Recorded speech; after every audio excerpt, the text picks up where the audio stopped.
The Invisible Neighbors. There is a strange rule when you buy land deep in the provinces of the Philippines.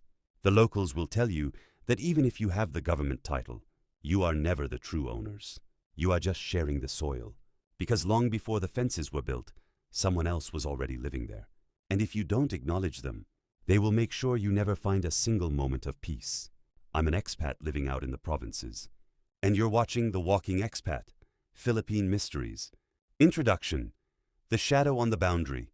When a foreigner buys property in a new country, they expect the usual challenges, dealing with local permits, clearing overgrown brush, and adjusting to the tropical heat. But out here, away from the cities, there is a hidden layer to the land, a world that exists just an inch away from our own. This is the story of an expat named Robert, who bought a beautiful, isolated plot of land right near the edge of a rushing river, only to find out that his property line crossed directly through the home of an ancient, invisible family. The 2 hectares by the river. Robert had spent years searching for the perfect place to build his dream homestead. He wanted a quiet, self-sustainable life, far away from the noise of the city.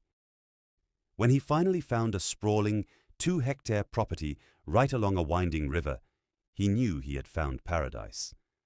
The soil was rich and dark, perfect for crops, and the sound of the rushing water was incredibly peaceful. To secure his power, Robert invested heavily in a modern solar power system. He set up an impressive array of solar panels and stacked heavy lithium backup batteries in a newly built shed, ensuring he could run his entire homestead completely off the grid. He felt invincible, protected by modern technology. But right from the start, the local laborers he hired to help clear the thick brush seemed incredibly uneasy. They kept pointing toward a dense, untouched thicket of bamboo near the riverbank. Sir Robert, the foreman, a local elder named Samuel, had warned him. You can clear the field, but do not touch the bamboo. The Duwende live there, the invisible ground dwellers. They have ruled this riverbank for hundreds of years. If you disturb their mounds, they will take it as an act of war. Robert just smiled. He was a practical expat. He didn't believe in invisible neighbors. The footprints in the dust. Over the next 3 days, the disturbances grew worse. Robert could barely sleep. Every time he drifted off, he would hear a faint, high-pitched whispering right outside his bedroom window, speaking in a rapid, clicking language he couldn't understand. One morning, he walked into his solar shed to investigate the ongoing power drains. The concrete floor was covered in a fine layer of dust from the recent construction. Robert froze. Leading from the doorway straight to the main battery terminal were dozens of tiny, bare footprints.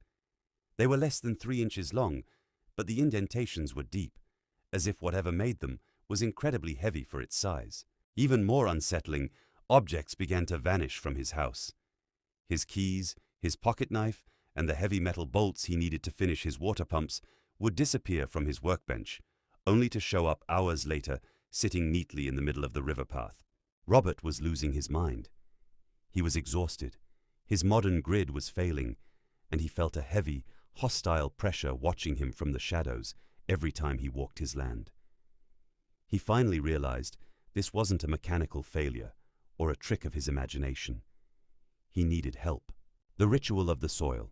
Desperate, Robert swallowed his pride and called Samuel back to the property. The old foreman walked straight to the cleared bamboo thicket, looked at the scattered mound, and sighed heavily. "They are furious, Sir Robert," Samuel said, his voice dropping to a whisper. "You destroyed the home of the red-capped Duwende. They are small, but their magic is heavy. They are draining your power because you took their shelter. If you do not make peace, they will drive you off this land completely." "What do I do?" Robert asked, genuinely terrified now. "I'll do anything."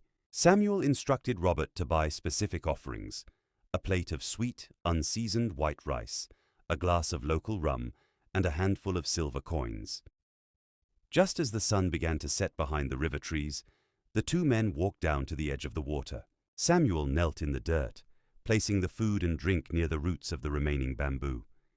He tossed the silver coins gently into the brush as a payment for the land. Then he spoke directly to the empty air, introducing Robert not as a conqueror or an owner, but as a guest who wanted to share the soil in peace. He made Robert apologize out loud to the darkness. A shared peace. A heavy, cool breeze swept over the river the moment the words left Robert's mouth. The thick rustling of the leaves sounded almost like a sigh. That night, for the first time in weeks, the scratching inside the walls stopped. Robert woke up the next morning feeling fully rested. He walked out to the solar shed, his heart in his throat. The inverter screen was solid and clear.